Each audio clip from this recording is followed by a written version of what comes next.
there are a few things that happen in your life that may leave you with regrets. So I'm going to run through a few things that you can do to avoid life regrets. It's the season lady back at you with another one. We are back to our regularly scheduled program, and I got a few things that I want to chat with you guys about that you can avoid so that you don't live with regrets.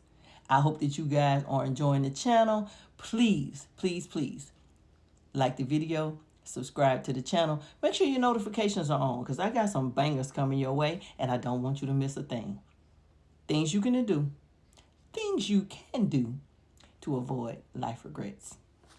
Number one, don't lie. Don't tell lies.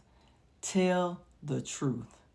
Even if it's going to be consequences for doing so in the beginning, simply tell the truth.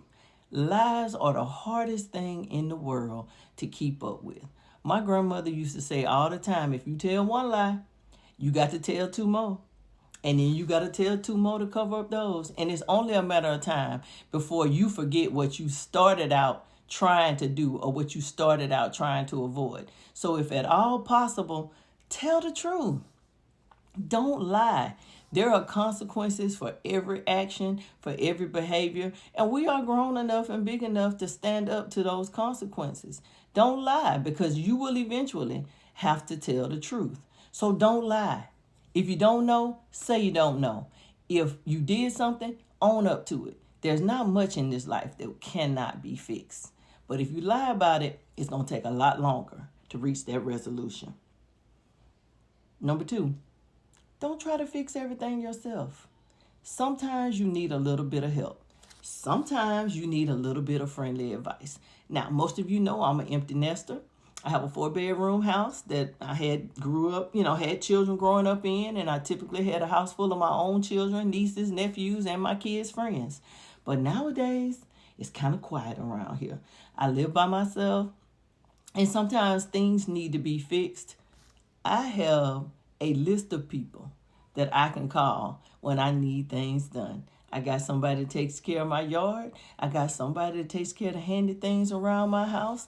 I have someone that can fix almost anything that breaks around here. I got my own AC person. I have people for those things. I don't climb on ladders when I'm home by myself to change light bulbs or to do anything like that. I wait until somebody is here and I ask for help. I don't even reach for things on the top shelf of a grocery store. One thing that beautiful ladies know is that men absolutely love for you to ask them for help or assistance. And a stranger is more likely to help you than some of the people that you know. So if there is something on the top shelf, when I'm grocery shopping, I will find the nearest tall man and politely ask him for assistance. I don't try to do things by myself. I'm not going to hurt myself trying to prove something to myself or anybody else. I ask for help. That is something I have learned along the way.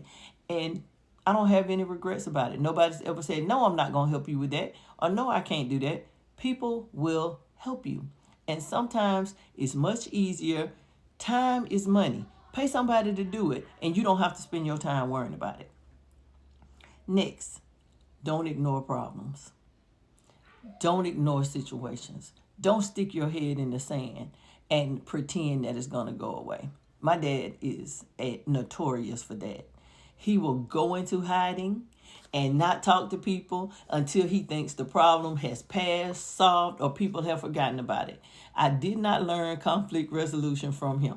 He avoids problems at all costs. Not me. I typically face things head on. And, I don't blame other people. So if there's a problem, there is a solution. You simply have to sit down, think about it, and work it out. I can't think of any problem that can't be solved by someone or something. If you don't know exactly what to do, ask someone that's an expert in that thing what to do or how you can go about doing it. That's what your elders are for. Now, I'm getting close to 60, so I'm about to be one of those elders. But I still have uncles and aunties and my mom and people that I can ask things to. And don't be shocked. My 7-year-old niece can do some things that I don't know how to do. So Again, I ask for help and I don't try to solve problems all by myself.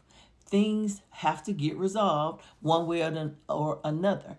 And if you let it fester, it only gets bigger and it gets worse. And none of us want to have to deal with a situation, down the road that's much bigger than it needed to be because we wasted time not taking care of it. We ducked it, we dodged it, we hid it, we pressed ignore, and those things don't simply go away. They just get bigger and bigger and bigger, and then you eventually will have to deal with it. So why not deal with it while you can? Don't put things off for tomorrow. What you can do today, face it head on.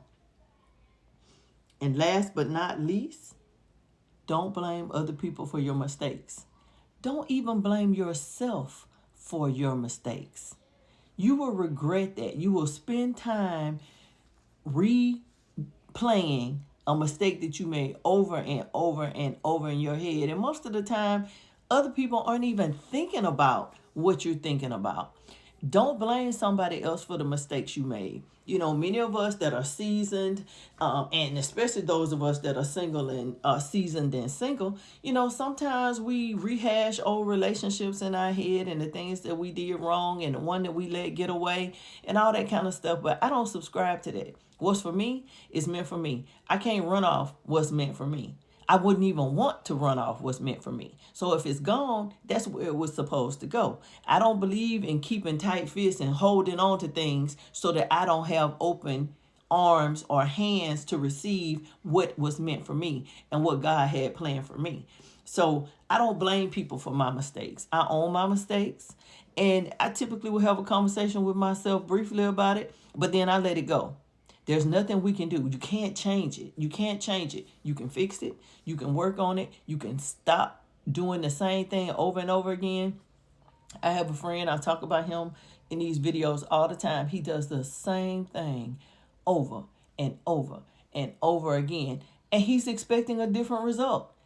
He is dating viciously, trying his best to find the love of his life, but he does the same thing. They go to the same restaurant, they go back to his house, there's drinks and shooting pool. Next thing you know, they done slept together, he done lost interest, and boom, starting all over again. He is swiping, but doing the same thing over and over again. And if you don't change how you do things, you're going to keep attracting the same thing. So sometimes, we have to make changes. And we can't blame other people. If you have the same thing happening to you with 3 or 4 different people, the common denominator in that situation is you. So you might want to bag up and punt and stop doing the same crap over and over again. Run a different play. Do something different. But don't keep doing the same crap over and over again. So just a quick recap. Don't tell lies. Tell the truth and shame the devil. Do it early and you won't have any regrets. In addition to that, don't try to fix everything yourself, and don't run away from your problems because they get bigger and bigger and bigger. And don't blame anybody else for the bull crap that you got going on. Own it. Face it. Do what you need to do and make those things go away. And then you will have fewer regrets, fewer problems, and then you have nothing to worry about. You can live your life like it's golden. Now, I hope that each of you have your notifications turned on, you've subscribed to the channel, and you like this video. I enjoy sitting in front of this camera talking to you guys. If there's anything ever that you want me to talk about, any questions that you have, anything that you got going on, feel free. Shoot it to your girl. I'm going to be going live soon, and we're going to have some in-person, on the live chat conversations, and I'm looking forward to it. And I hope that each and every one of you are looking forward to chit-chatting with me. So until the next time, the Seasoned Lady is signing off. I hope you guys have an absolutely wonderful day. Toodles.